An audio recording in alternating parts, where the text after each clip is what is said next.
Bab 701, Tubuh Tahan Tempur dan Mesin Perang. Devan lalu ingat Virago yang masih tergeletak tak berdaya dalam tanah. Dia pun lari dan mengeluarkannya dari tanah. Virago masihlah kuat, walau dia sudah dihajar sampai babak belur oleh Devan. Namun itu tak cukup untuk menghabisinya.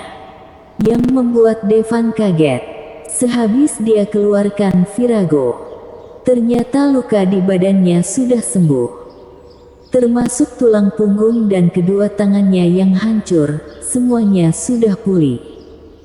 Bahkan kalau Master Raja Kosmik dapat cedera seperti itu, tanpa pil penyembuhan atau bantuan dari luar, tak akan bisa sembuh secepat itu. Devan paham. Dia pernah dengar gurunya bilang, ada yang namanya tubuh tahan tempur. Orang dengan tubuh yang seperti itu, cocok untuk terus ada di medan pertempuran. Setelah orang dengan tubuh itu terluka, maka tubuh tempura mereka akan aktif. Dan mereka akan sembuh dengan sangat cepat. Sehabis sembuh, kekuatan mereka akan meningkat. Tapi sangat jarang sekali yang punya tubuh ini. Master dengan tubuh itu, asal dia tidak mati, kedepannya pasti akan jadi sangat mengerikan. Ternyata, Virago punya tubuh itu. Pantas dia suka berperang. Meski lengannya patah, dia masih saja maju menyerang. Tapi, tubuh tahan tempur cuma punya kemampuan penyembuhan yang hebat, bukan berarti tak bisa mati. Kalau Devan tadi menyerang dengan lebih keras, Virago bisa mati. Kalaupun dia punya tubuh tahan tempur, tetap tak akan bisa bertahan. Devan mengeluarkan jarum emas 9 akhirat dan menusukkannya pada Virago, membantunya sembuh. Jarum emas 9 akhirat itu teknik jarum yang mengaktifkan potensi tubuh manusia, ditambah tubuh tahan tempur Virago. Dalam sekejap, dia pulih, dan seakan tak pernah terluka. Tapi kalau wanita ini sadar, dia akan bertarung lagi dengan Devan. Kurang ajar, dia ini sepupu iparmu. Sendara langsung teriak. Perkataan sendara akhirnya membuat Virago jadi tenang. Kamu akan kukalahkan, dia bicara dengan nada ganas. Lalu Virago berbalik pergi. Dia jelas mau berlatih. Setelah itu, dia akan kembali melawan Devan. Menantu, tolong jangan dimasukkan hati. Virago memang begitu, dia cuma tertarik dengan pertarungan. Sendara menghela napas. Kemampuan Virago sudah jelas hebatnya. Dia ini suka sekali bertarung. Dalam klannya tak masalah. Kalau ada yang lebih kuat darinya, dia akan membiarkannya. Tapi kalau dia sudah keluar, dan bertemu dengan orang yang benar-benar kuat, dia akan terus bertarung, bahkan meski akan merugikan dirinya sendiri. Paman, sebetulnya kamu ini salah paham padanya. Dia punya tubuh tahan tempur. Intinya, kalau dia tak bertarung untuk sehari saja, dia akan merasa gatal. Makin dia bertarung, makin kuat jadinya. Devan menceritakan mengenai tubuh tahan tempur. Oh, begitu, aku bodoh ternyata. Sendara menghela napas panjang sehabis mendengarnya. Dia suka sekali menantunya ini. Apalagi, hal seperti ini saja klan Heteran tak tahu. Devan langsung memandangnya. Sebenarnya, banyak manusia yang punya tubuh magis di semesta. Tubuh itu akan membuat tingkat keberhasilan pertempuran mereka meningkat. Tapi tentu, tubuh yang beda akan punya efek yang beda. Intinya, mereka orang-orang pilihan di semesta. Mereka lahir dengan kekuatan yang melebihi orang-orang biasa. Kalau dikembangkan dengan baik, mereka akan jadi orang yang sangat kuat, seperti Virago. Orang-orang tahu dia suka bertarung, tapi tak menyangka dia punya tubuh tahan tempur. Dia harus bertarung untuk terus menguatkan dirinya. Dia tidak dibimbing dengan baik dan malah ditekan. Kalau Virago sudah bertemu lawan yang sepadan, meningkatnya kekuatannya akan jadi sangat mengerikan. Mungkin tak lama dia akan melampaui Sendara. Itulah tubuh tahan tempur. Dari perkataan Kaisar Pembunuh, seseorang dengan tubuh itu, asal tidak mati, bisa jadi orang yang paling kuat. Dari orang-orang yang pernah mengepung dan menghabisinya, ada satu yang punya tubuh itu. Tadinya dia itu muridnya, tapi akhirnya, yang membuat Kaisar Pembunuh kebingungan, kecepatan pelatihan Devan. Dia seperti monster, bahkan mungkin lebih. Dalam kurang dari 3 tahun, dia sudah mencapai hal yang orang biasa capai dalam seumur hidup mereka. Ini jelas sekali merupakan tubuh khusus. Namun yang dia pikirkan, dia tak ingat ada catatan mengenai tubuh itu. Namun satu yang jelas, Devan punya tubuh khusus, dan tubuhnya ribuan kali lebih kuat dari yang dia tahu. Apalagi pada kemampuan pemahamannya, sungguh mengerikan. Apalagi dia juga mendapat binatang terhebat di semesta, tubuh Kirin. Cuma dalam 3 tahun, Kaisar Pembunuh berhasil membuat mesin perang yang mengerikan. Benar, bagi Kaisar Pembunuh, Devan itu mesin perang. Terlebih sehabis berubah jadi Kirin.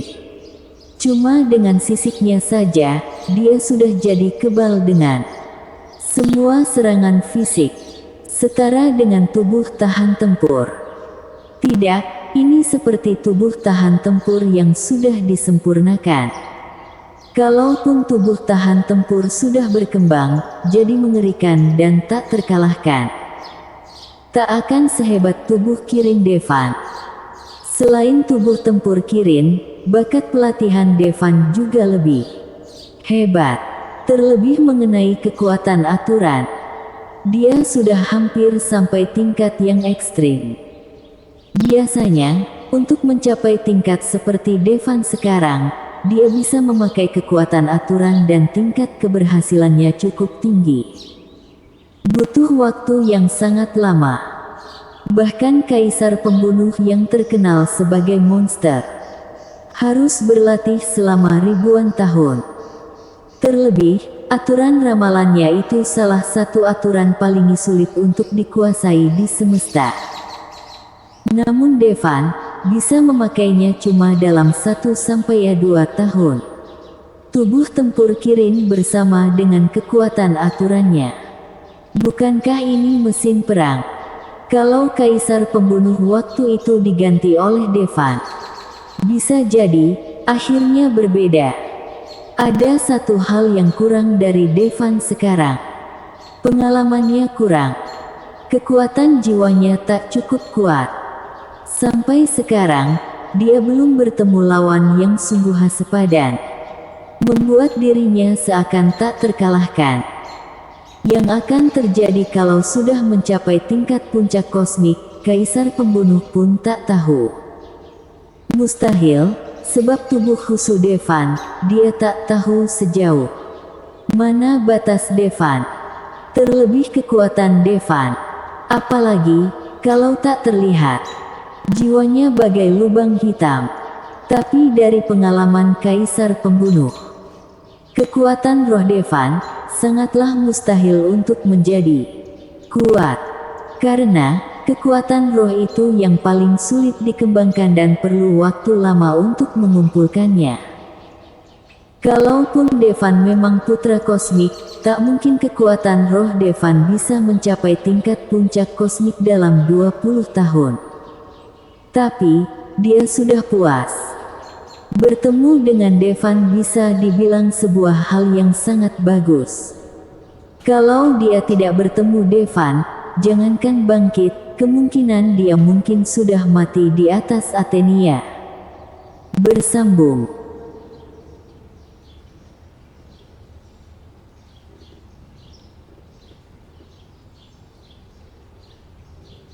Bab 702. Racun beku Batari.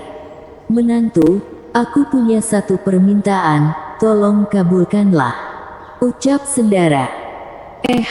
Itu, Paman, tolong beritahu aku. Devan menyentuh kepalanya karena malu.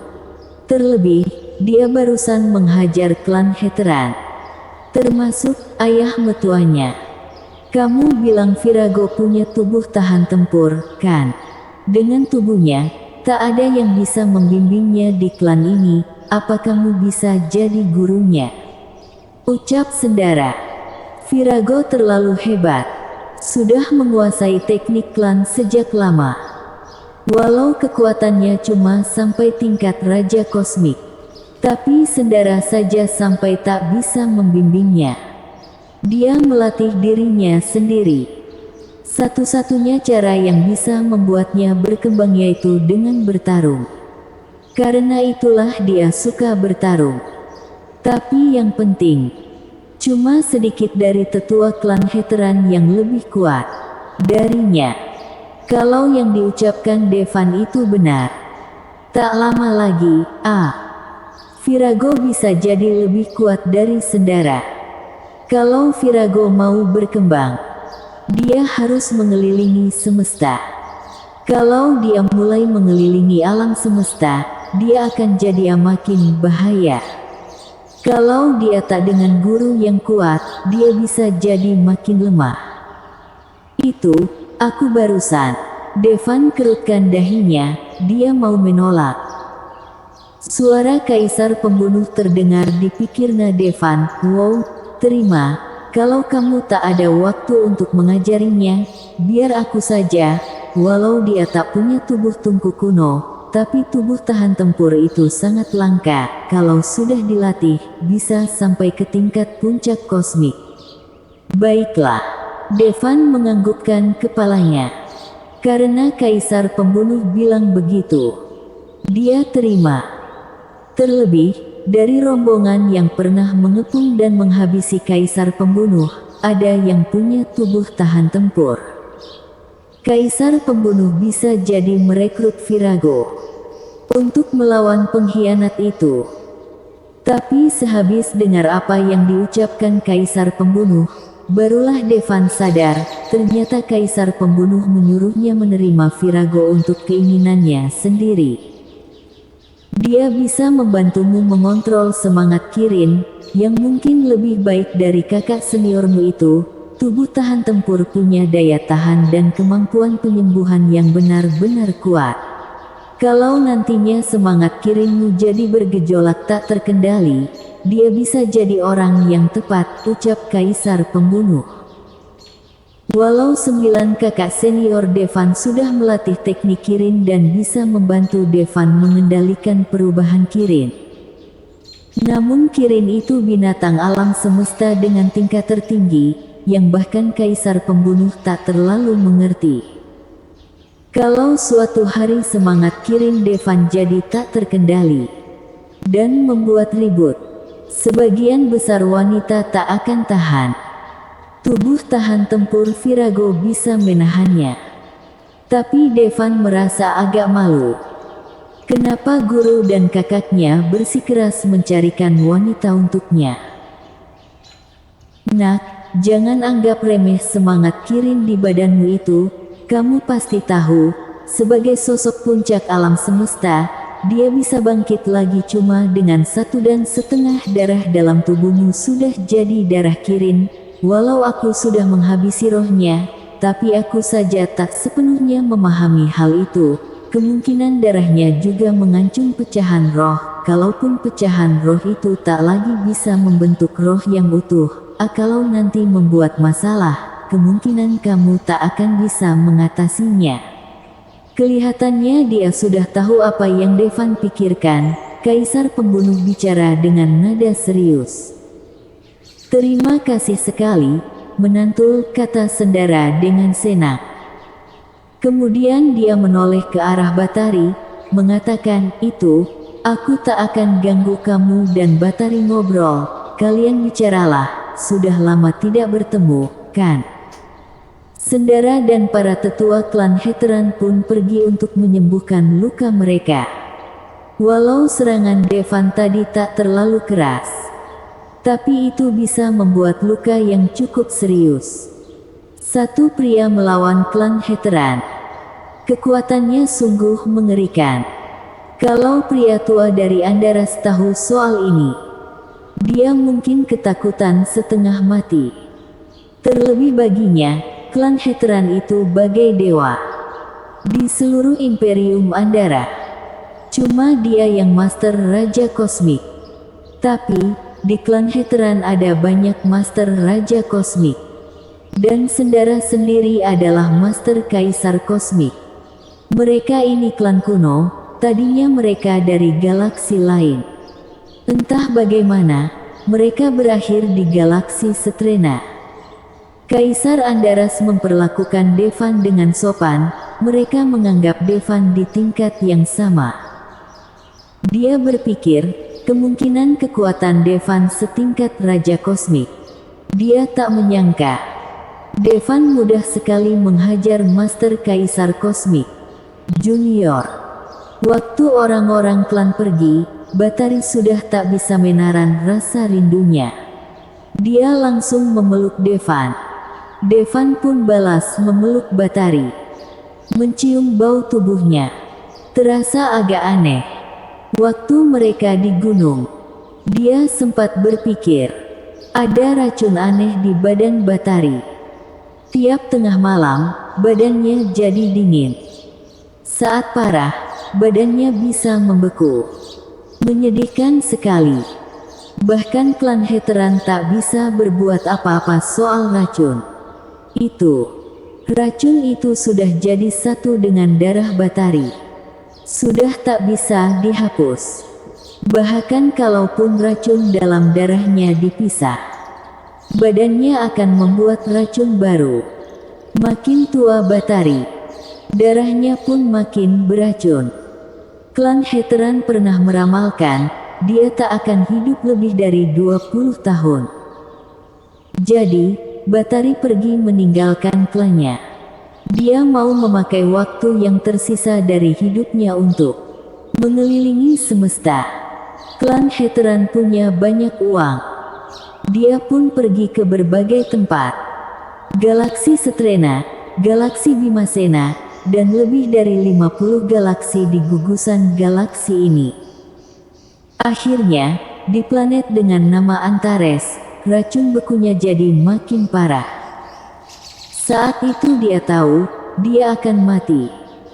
Tapi, waktu dia cari tempat indah untuk menikmati sisa waktunya, dia bertemu pria tua misterius. Pria tua itu tahu ada yang tidak beres di badannya, dan bilang kalau dia bisa mengeluarkan racun itu. Pria tua itu roh Kaisar Pembunuh. Tapi tetap saja, Kaisar Pembunuh bukan Kaisar Pembunuh yang dulu. Kekuatan roh sudah melemah. Itulah sebabnya, dia tak bisa menghilangkan racun beku di badan Batari dengan langsung. Batari cuma diajarkan satu teknik yaitu teknik ganasa. Teknik ganasan itu teknik yang paling kuat. Di tahap pelatihan menengah, bahkan bisa mengubah diri jadi bintang. Kalau Batari mempelajarinya sampai tingkat rendah, dia bisa menahan racun di badannya. Tapi untuk memakai teknik kosmik terbaik ini, tidaklah mudah. Butuh waktu yang lama. Tapi paling tidak, dia tak akan mati membeku karena racun beku. Batari tak akan mati kedinginan.